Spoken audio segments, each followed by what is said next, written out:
Assalamualaikum warahmatullahi wabarakatuh. Bihamdillahi wassalatu wassalamu ala rasulillah wa ala alihi wa sahbihi wa mawalah wa la hawla wa la quwata illa billahi wa ba'du. Alhamdulillah, di malam ini kembali kita bisa duduk untuk berthalabul ilmi. Dan malam ini biasa kita mengkaji tafsir, tapi malam ini kita akan memetik sebuah faedah dari perkataan seorang alim min ulama'is salaf, Al-Imam Sufyan Ats-Tsauri rahimahullah ta'ala. Dan Imam Sufyan Ats-Tsauri ini ma'ruf, dia seorang imam yang sangat masyhur. Dulu memiliki madhab seperti Syafi'i, Maliki, Hanafi, Hambali, ada juga madhab Ats-Tsauri. Tetapi karena tidak dikembangkan oleh murid-muridnya, maka madhabnya sudah hilang, sehingga yang kita kenal dengan hanya 4 madhab saja. Padahal madhab dalam fikih itu banyak sekali. Nah, salah satunya madhab Ats-Tsauri. Pengasasnya adalah Sufyan Ats-Tsauri rahimahullah ta'ala. Ada perkataan yang bagus sekali dari beliau tentang 10 perkara yang menyebabkan kerasnya hati. Beliau mengatakan asyratu asya minal jafa. Ada 10 perkara kalau ada pada diri kita, ketahuilah bahwa hati kita ini keras, harus dilembutkan. Tidak banyak muqaddimah. Yang pertama, kata beliau, awwaluha, yang pertama, rajulun au imra'atun yad'u li nafsihi wa la yad'u li walidayhi wal mu'minin. Seorang laki-laki ataupun seorang wanita yang hanya mendoakan untuk dirinya sendiri saja dan tidak pernah mendoakan baik untuk orang tuanya ataupun mendoakan kebaikan bagi kaum muslimin. Maka kalau ada seseorang itu yang hanya mementingkan dirinya sendiri, mendoakan dirinya sendiri dan tidak peduli dengan orang lain, maka ini salah satu penyebab kerasnya hati.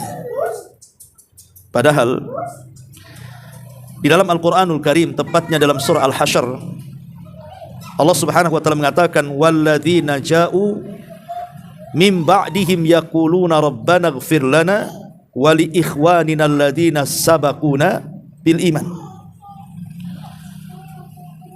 Allah mengatakan, dan orang-orang yang datang setelah mereka pun berdoa kepada Allah, Rabbana ighfir lana, ya Allah ampunilah dosa-dosa kami, wa li ikhwanina alladzina sabaquna bil iman, dan dosa-dosa saudara kami yang telah mendahului kami dari keimanan. Dari surah Al-Hasyr ayat 10 di sini ada perintah dari Allah Subhanahu wa taala, anjuran tentang mendoakan saudaranya, baik saudaranya itu dia masih hidup ataupun saudaranya sudah meninggal dunia. Maka kewajiban kita dianjurkan untuk saling mendoakan sesama kaum muslimin, apalagi orang tua.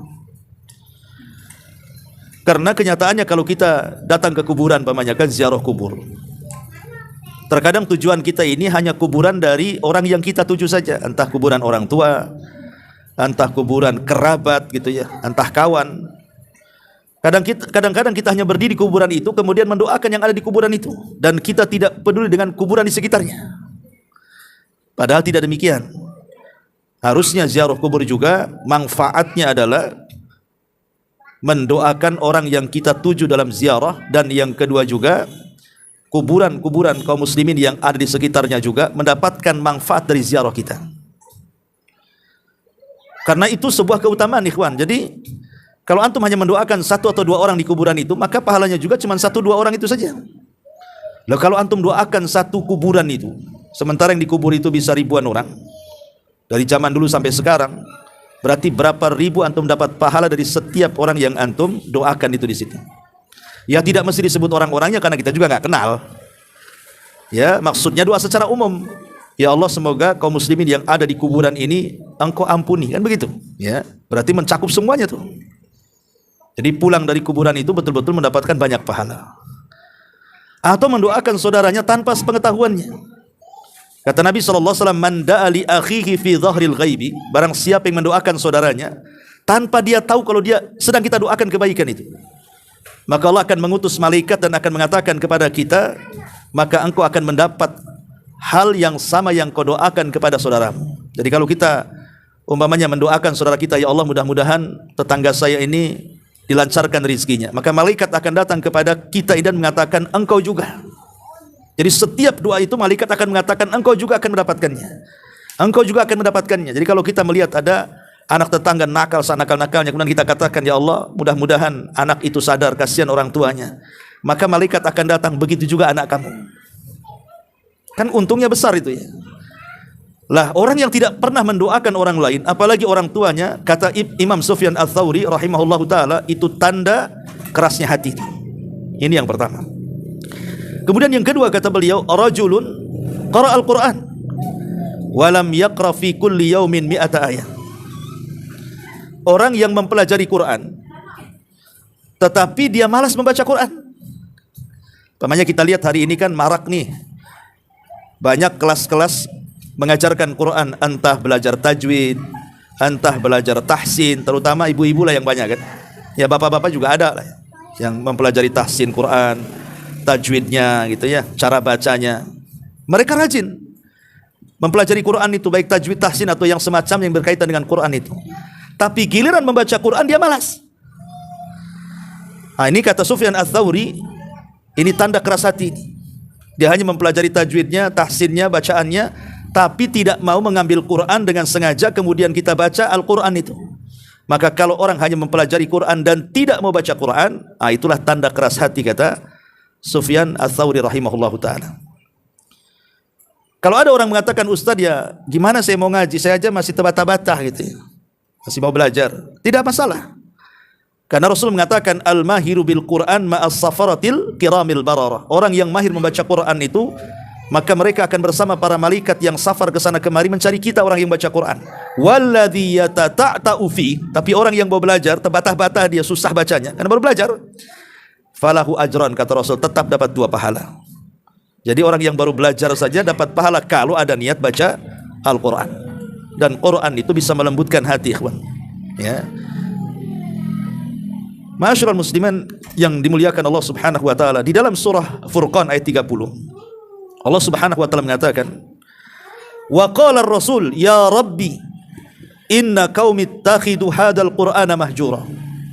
Maka berkata Rasul pada hari kiamat, ya Rabb, sesungguhnya kaumku mereka telah meninggalkan Al-Quran. Jadi Nabi SAW akan mengadu kepada Allah nanti pada hari kiamat dan mengatakan, ya Rabb, maafkan umatku, mereka banyak sekali meninggalkan Al-Quran. Al-Qurannya ditinggalkan. Telah meninggalkan Al-Quran, atau bahasa Quran disebut mahjur, itu bisa saja tidak mau mendengarkan. Yang didengarkan musik saja. Kadang-kadang sibuk mendengarkan YouTube, mendengarkan konten-konten lucu-lucu gitu ya. Satu hari itu saja yang ditonton itu. Tidak pernah dia sengaja membuka murotal kemudian mendengarkannya. Itu disebut mahjur, meninggalkan Quran namanya. Atau memang tidak membenarkan isi Quran. Dia baca Quran tapi dilanggar Quran. Dia baca aqimus shalah, tegakkan salat, tapi dia meninggalkan salat. Itu juga meninggalkan Quran namanya. Adapun tidak mau mempelajarinya, tidak mau duduk di majelis-majelis tafsir, maka ini juga tanda dia meninggalkan Quran. Termasuk juga tidak mau berhukum dengan isinya, atau tidak mau menjadikan Quran itu sebagai obat, ya, meruqyah diri sendiri dengan Quran gitu ya. Maka ini pun termasuk meninggalkan Al-Quran, dan banyak lagi. Ini yang kedua. Kemudian Sufyan Ats-Tsauri mengatakan, adapun yang ketiga, watsalitsu rajulun dakhala al-masjid wa kharaja wa lam yusalli rak'ataini. Orang yang masuk ke dalam masjid, dia tidak sholat. Tidak sholat 2 rakaat, langsung dia keluar lagi. Itu tanda keras hati. Namanya ada orang yang berhajat kepada seseorang, kemudian dikatakan, oh orang yang kau cari ada di masjid. Akhirnya dia cari ke masjid itu, masuk dia ke dalam masjid. Ya. Harusnya kan kesempatan nih, mumpung kita mencari orang di masjid, langsung ambil wudu, kemudian sholat 2 rakaat, setelah itu cari kawannya kan gitu. Kalau ketemu alhamdulillah, tidak pun dapat pahala antum di situ. Jadi orang yang masuk ke dalam masjid, karena sekarang ini di antara tanda-tanda kiamat itu masjid dijadikan jalan raya, hanya untuk lewat saja. Maka orang yang masuk masjid kemudian keluar dan tidak salat 2 rakaat itu tanda keras hati, kata Sufyan Ats-Tsauri rahimahullahu taala. Padahal Rasul mengatakan apa? Idza dakhala ahadukumul masjid fala yajlis hatta yusalli rak'ataini. Apabila salah seorang di antara kalian masuk masjid, jangan duduk kecuali salat 2 rakaat. Ya. Ini yang ketiga. Yang keempat, di antara tanda kerasnya hati, kata beliau, rajulun yamurru alal maqabir walam yusallim alaihim walam yad'u lahum. Seseorang lewat di pekuburan kaum muslimin tapi tidak mau mengucapkan salam, lewat saja, dan tidak mau juga mendoakan. Padahal kan betapa banyak kuburan-kuburan itu yang terkadang berada di pinggir jalan besar, yang kadang-kadang kita lewat di situ pakai motor, pakai mobil kan itu. Sebenarnya ada kesempatan kan itu, sambil lewat itu di samping kuburan kan kita bisa berhenti sebentar, assalamualaikum ya ahlal kubur kan. Itu kan salam itu mengandung doa di situ. Assalamualaikum ya ahlal kubur wa inna bikumul lahiqu nas'alullah walakumul afiyah. Keselamatan bagi kalian penduduk kubur. Kami meminta kepada Allah untukku dan untuk kamu agar dosa-dosa kita berdua diampuni. Jadi tanda keras hati itu, kata Sufyan Ats-Tsauri, kalau lewat kuburan tidak mau mengucapkan salam dan tidak mau mendoakan mereka. Ikhwan, kita tahu bahwa seorang muslim kalau melihat kuburan, maka seorang muslim akan menjadikan ibrah dan pelajaran besar. Pertama, bahwa orang yang datang ke kuburan dan melihat kuburan itu sangat dinanti-nanti orang yang ada di kubur. Apa yang dinanti? Doa-doa kita. Jadi mereka menanti doa kita tuh. Kemudian yang kedua, manfaat orang melihat kubur itu bukan untuk si mati saja, tapi untuk kita juga yang hidup, di mana kita diingatkan dengan kematian di situ.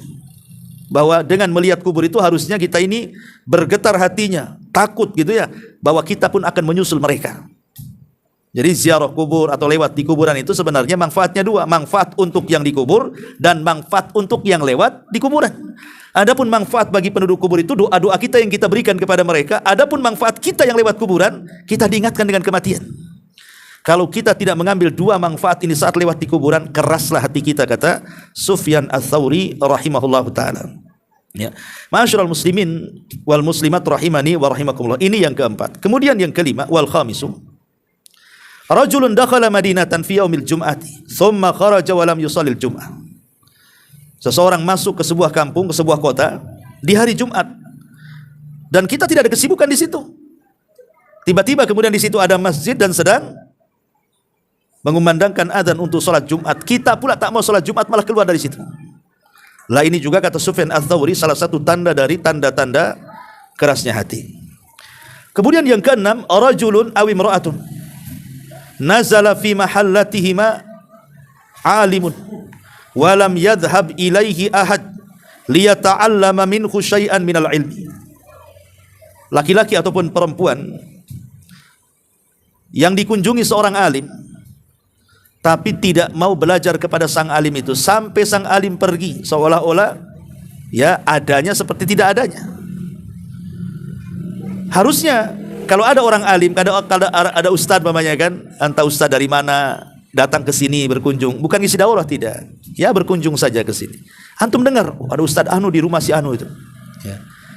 Lah seorang yang beriman, kata Sufyan Ats-Tsauri, ini kesempatan kalau kita tidak sibuk, kita datang untuk bertanya, mengambil faedahnya. Sebab kalau seandainya ada seorang alim datang kemudian kita tidak pergi belajar walaupun hanya 1-2 soalan, itu tanda keras hati bahwa kita tidak berhajat kepada ilmu sebenarnya. Dan itu bahaya. Apalagi kalau ada ustadz kan itu yang tinggal di situ. Aneh gitu ya kalau seandainya dia tidak sibuk, dia tidak bekerja, ada waktu kok tidak hadir di majelis ta'lim, itu kenapa? Ya, ini boleh jadi karena kerasnya hati, kata Sufyan Ats-Tsauri rahimahullahu taala. Dan penyakit keras hati sudah mulai itu. Kalau dulu saya masih ingat di Batam ini, mungkin sekitar 20 tahun yang silam lah. Kalau ngaji itu belum rame, daurah pun belum rame. Paling berapa orang saja masih di Batam Center, kadang di Batu Besar dulu itu. Tapi yang datang dari mana-mana, ikhwan. Dari Batu Haji satu, kadang-kadang kan, dari Batu Besar satu, kadang-kadang dari Tanjung Pinang juga datang, dari Tanjung Uban datang, bayangkan tuh. Itu zaman itu, waktu sedikit-sedikitnya ngaji, saya masih ingat tuh berapa orang aja itu. Ya. Tapi dari mana-mana ngaji, semangat tuh. Makin kesini, Yang kenal sunnah makin ramai, makin banyak, di mana-mana banyak, di Batu Haji banyak, Batu Besar banyak, Batam Center, semua hampir merata, ya. Tapi setiap pengajian itu, ya makin kayaknya semangat ngajinya sudah mulai berkurang tuh. Entah banyak alasannya, saya tak tahu kan itu ya. Tapi sudah mulai berkurang tuh.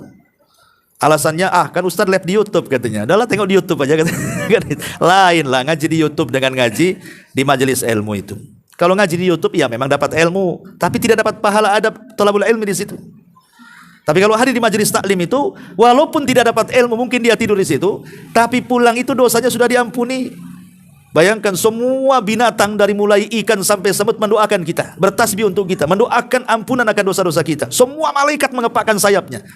Kalau di rumah tengok YouTube, tidak ada yang gini-gini. Karena biasanya orang kalau belajar tengok YouTube itu tidak punya adab biasanya. Ya, sambil baring, sambil duduk, sambil makan kerupuk, suara kerupuknya lebih besar daripada suara Ustaz YouTube-nya kan. Kadang-kadang gimana coba, adabnya nggak ada, ya kan? Makanya ya dapat pengetahuan memang, tapi yang nggak dapat apa-apa. Lah itu boleh jadi jangan-jangan mulai malasnya orang hadir di majelis taklim itu, kata Sufyan Ats-Tsauri, boleh jadi jangan-jangan mulai keras tuh hatinya.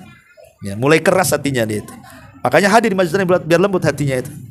Kemudian yang nomor 6, wasabi rajulani tarafaqa walam yas'al ahaduhuma an ismi sahibihi.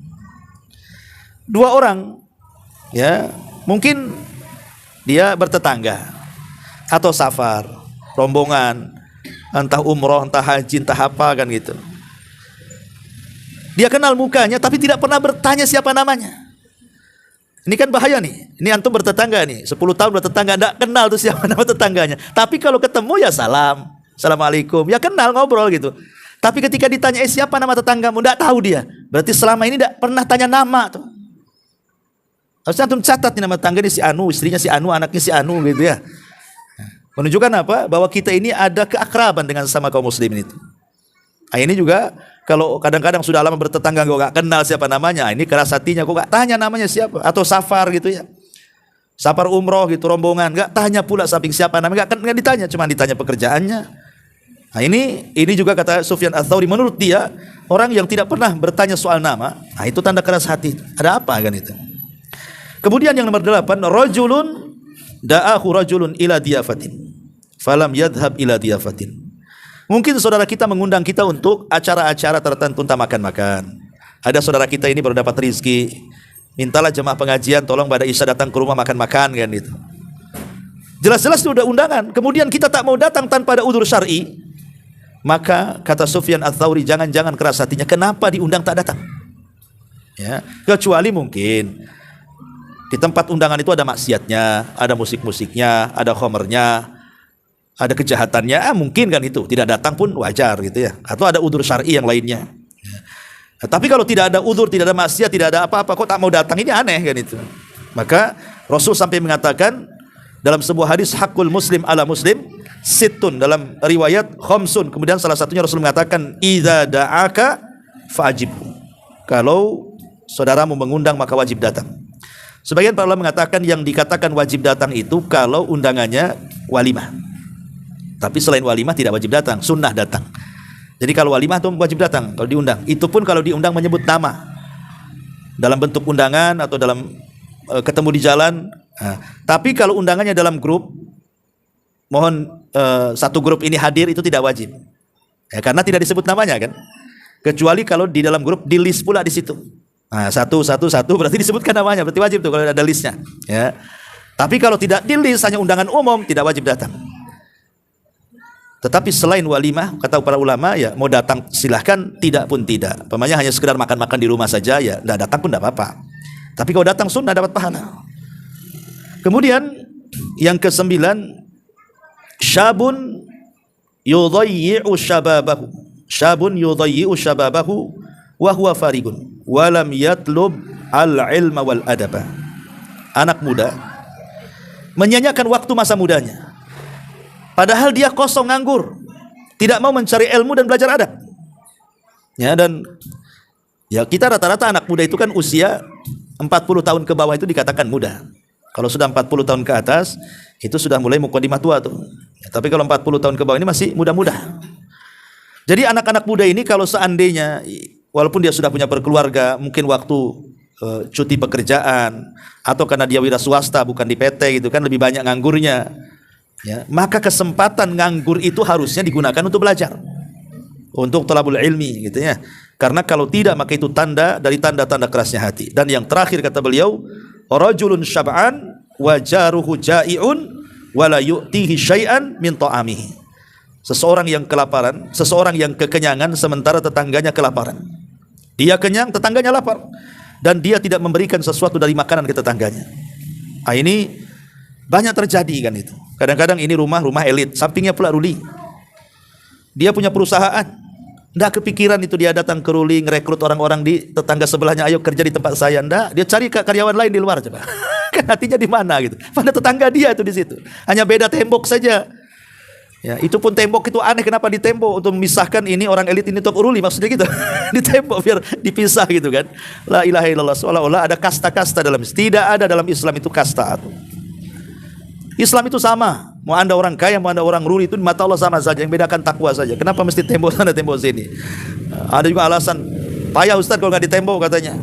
Ini orang-orang sebelah ini kadang-kadang ngerusuh katanya. Dibilang ngerusuh pula di situ. Ya. Harusnya kan kalau dia punya hati, ini mumpung nih tetangga orang-orang susah, saya punya proyek, punya apa, mereka aja kan gitu. Mumpung tetangganya nanti didoakan baik. Ya, karena kalau kita ini kenyang, sementara punya tetangga susah itu tanda orang keras tuh. Tanda orang keras hatinya. Lah inilah 10 perkara kata Sufyan Ats-Tsauri, kalau ada pada diri kita, maka keraslah hati. Ya. Ma'asyiral muslimin yang dimuliakan Allah Azza wa Jalla, berarti cara melembutkan hati kebalikan dari 10 perkara ini. Kalau 10 perkara ini kemudian menjadikan pengeras hati, berarti kebalikannya itulah pelembut hati.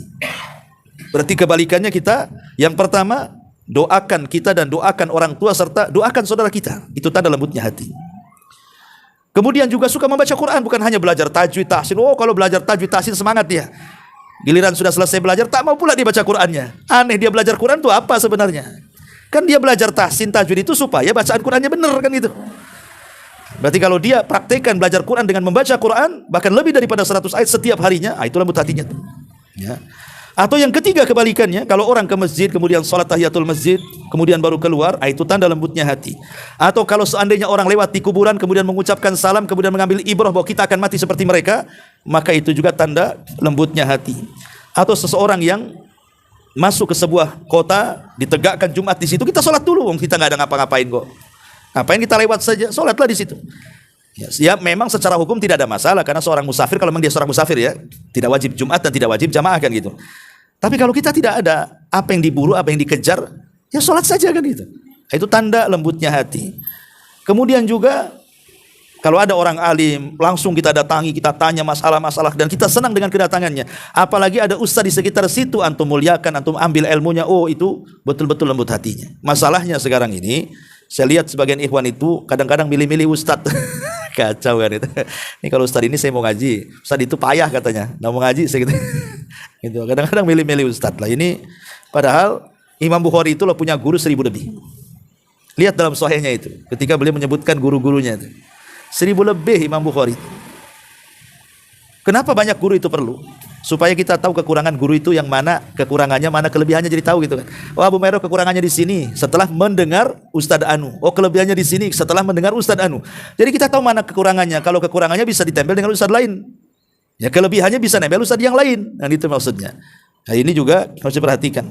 Kemudian juga ya tadi harus supel dengan orang. Kalau kita ini berkawan, bertetangga dengan manusia, yang pertama kali antum harus tahu itu namanya dulu. Namanya dulu, sebelum yang lain namanya dulu. Ya.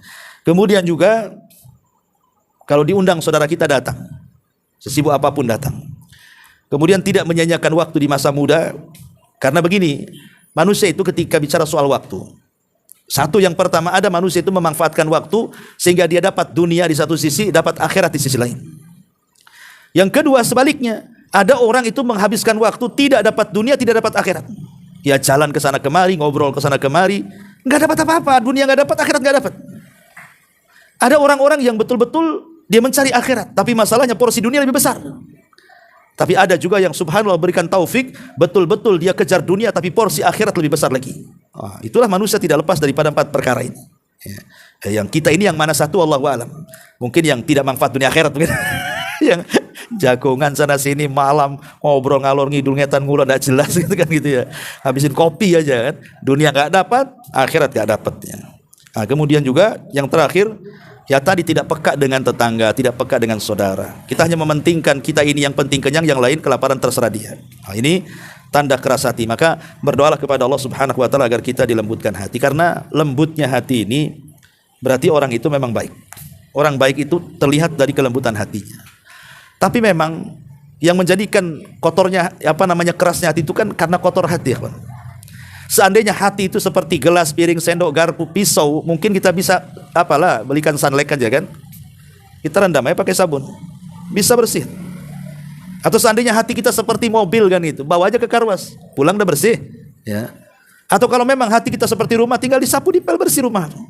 Masalahnya hati tidak seperti itu. Tidak bisa main negak sunlight biar bersih gitu. Mati malah yang ada. Jadi membersihkan hati itu bukan sabun, ya, bukan juga pel-pelan, bukan sapu, tidak. Yang membersihkan hati itu adalah ibadah kepada Allah Azza wa Jalla.